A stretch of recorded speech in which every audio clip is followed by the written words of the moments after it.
What is going on, everybody? It is Fitz and my new daily back here with another video. It was about time that I hopped back in the saddle with filming with YouTube. So without further ado, let's get right into today's video. This is my new to me 2002 Audi A6 Avant. This is the C5 generation. They did have a facelift of these. I don't know when that is. This one came with the 3.0 liter V6 automatic transmission. Some of these came with the 2.7 twin turbo and the manual, and then the A4s of these years I believe came with either the 2.7 or the 1.8, both in manual or automatic. From what I've heard, the 3.0 should be pretty good for longevity and general issues. Now, this is either going to be one of my best purchases to date or the worst purchase to date. To comp for that, maybe being an issue or maybe being a thing down the road, I had this car checked out at Black Forest Technic in Cary, had them do a once over the car. It did come with a decent amount of service records and service history, but I still wanted a once over before I started doing stuff to it. Again, it is the daily. The M's gone. That's how I ended up with this. Ended up getting a little cash out of the M as well, so that will be going a little bit into savings and a little bit into the wagon. So for this wagon, you can see there's a decent list of stuff done to it. The timing belt was done at 70K, oil changes throughout, brakes, axles, coolant pieces, and the last thing was the post-purchase inspection, where it checked out 95% okay. Nothing needed immediate attention. It's just gonna have little flaws, and old Audi interiors aren't the best. Don't get me wrong, the M was a really cool car, it was a really nice car, it's really good daily, but I just missed wholeheartedly being in a wagon. I miss wagon activities, I miss the wagon culture, I missed everything around involving a wagon. So, on the outside, this thing is Ming blue paired with beige and wood grain on the interior.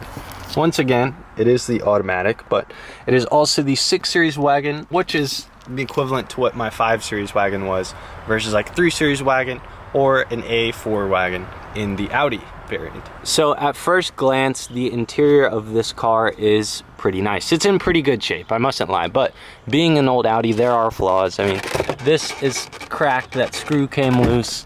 These very rarely stay shut. It's an old Audi, this shit's gonna happen. Oh, I'm getting ready. What do I need, a drink?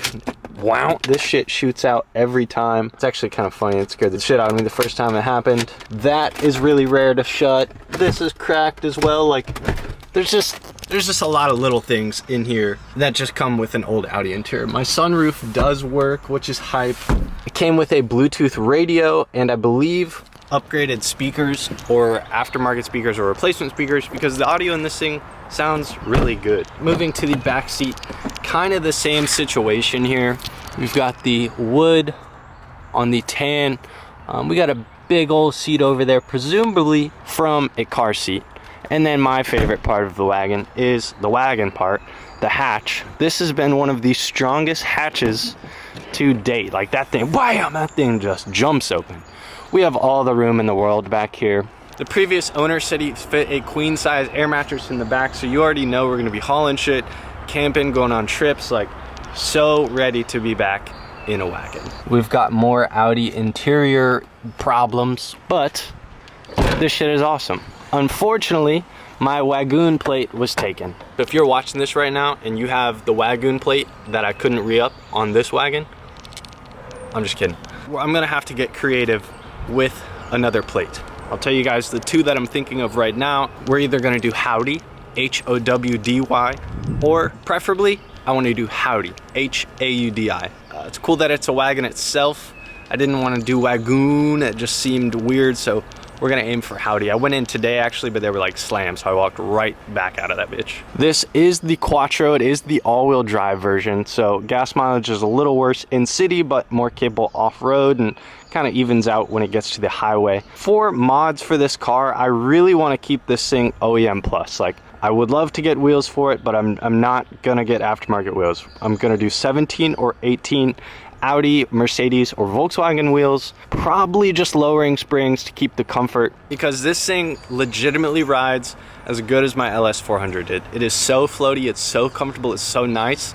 I don't want coilovers to take away from that. And like I said earlier, I want to be able to camp, I want to be able to adventure in this thing, haul stuff. Like, don't know if coilovers will be the move for this car, but I haven't ruled anything out yet. Like I said, 17s or 18s, I would love to mismatch, but I would have to find 2 exact sets of wheels with the exact same specs since it's all-wheel drive. I'm most likely going to paint match the wheels to the color of the car. That's a big Volkswagen Audi thing. So we're gonna have Ming blue wheels, Ming blue car. We're gonna tint it, and I've yet to decide if I want to rock a roof box or not. I'm really just digging the no roof box look. You already know we're gonna get this thing tinted. I'm thinking we're definitely gonna go more conservative on the daily, 30 or 40% on the shield, 15, 20, 25% all the way around.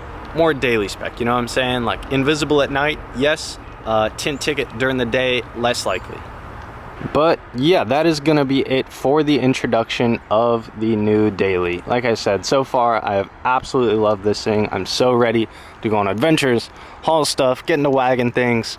I missed it. I needed to get into another one. It is funny that this is what it ended up being. I was looking at Volvo XC70s, I was looking at Volvo V70s, I was looking at Mercedes like 500 series wagons, was looking at BMW wagons, but they're just taxed to hell. Like, there is a reason that old Audi wagons are more inexpensive. Like, they're hit or miss depending on how they've been taken care of.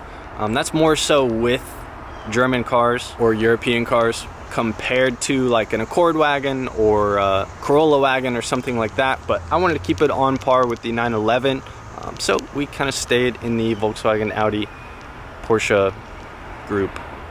Close enough. But stay tuned for more stuff to come on the wagon. I'm already excited, as is completely stocked, but to get my touches on there and to really make it a car I'll be able to take to shows that are a little bit too far to take 911 to, I'm beyond excited to have this thing in the arsenal and to be back in a wagon.